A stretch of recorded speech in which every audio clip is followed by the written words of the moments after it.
could I leave a message for Queenie Hennessy? Tell her Harold Fry is on his way. I'll keep walking and she must keep living. Harold? I'm walking a long way, but I haven't quite got the hang of it yet. Harold Fry, as played by the great Jim Broadbent, is a quintessential English middle-class retiree. He lives with his wife, Maureen, played by Penelope Wilton, in a not terribly picturesque suburban street in a very beautiful part of the southwest, Kingsbridge in Devon. Life is all about mowing the lawn, chatting affably to the neighbours, going to the corner shop, having tea at tea time, and apparently living a life so consumed with regret that you barely know yourself.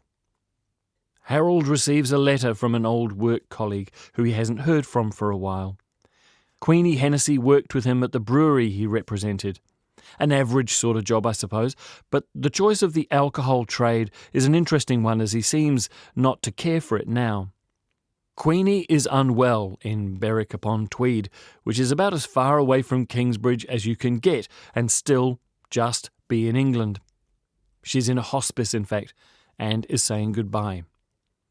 Not really knowing what to do with this news, Harold writes a slightly pathetic note in reply and heads to the postbox to send it. But he knows he hasn't done this right. Maybe there's more about his friendship with Queenie that needs to be attended to. Maybe he should do something about it.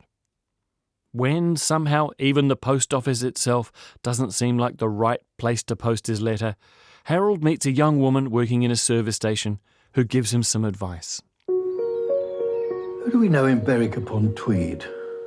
We don't. It's from Queenie Hennessy. She's in a hospice. Is that a letter? For a friend. She has cancer. My aunt had cancer. But you can't give up. It's about what's in here. And your aunt got better because you believed she could? She said it gave her hope. Completely ill-equipped emotionally and physically, Harold begins walking in the hope that her hope to see him again will keep her alive. Apple Maps tells me that the distance is 740 kilometres, with a considerable amount of that uphill.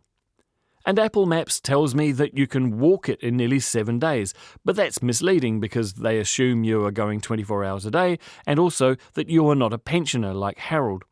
In the book this film is based on, it takes him 87 days.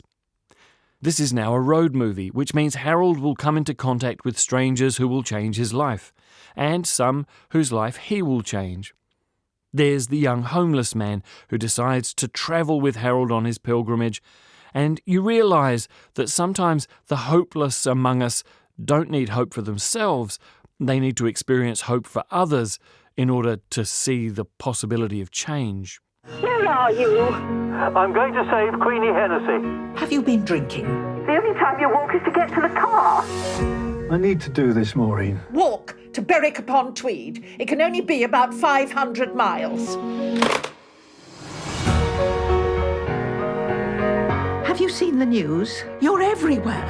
Everyone's so nice. I have a spare room. You can stay the night. Thank you. I'm going to save Queenie too.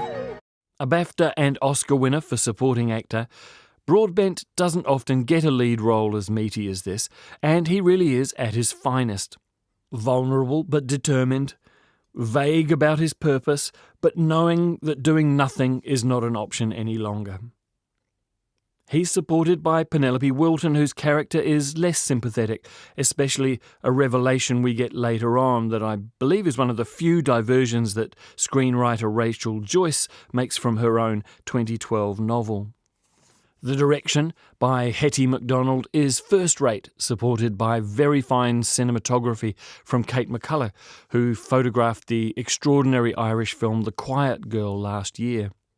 This is only Hetty MacDonald's second theatrical feature film. The last was in 1996, would you believe? But she's been making terrific television since then, including directing all the episodes of Normal People in 2020.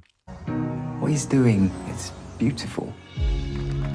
I wish you'd come home. You could do this too. Anyone can do what I'm doing. You just have to let go of the things you think you need. I've spent my life not doing anything.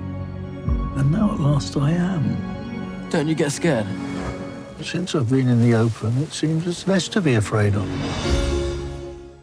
I couldn't help comparing this film with another recent movie about loneliness, ageing and grief, the Tom Hanks vehicle A Man Called Otto. Otto ended up using sentimentality to produce a satisfying conclusion, and there's nothing wrong with that. But Harold Fry chooses sincerity. Not all of the story works, or at least it didn't for me, but the emotional beats I found very moving indeed. Fry's physical and mental deterioration on the journey give us something very real to care about. Evidently the film was shot in story and pilgrimage order, allowing Broadbent to dishevel as it goes on. I recommend The Unlikely Pilgrimage of Harold Fry, and won't be too surprised if he picks up a Best Actor BAFTA to go along with the Supporting Actor one from over 20 years ago.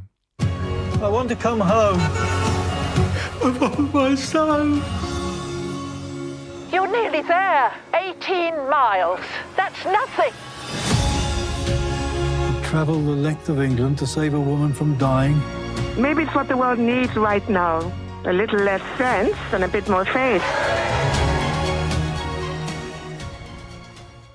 The Unlikely Pilgrimage of Harold Fry is rated M for offensive language, drug use, sexual references and suicide.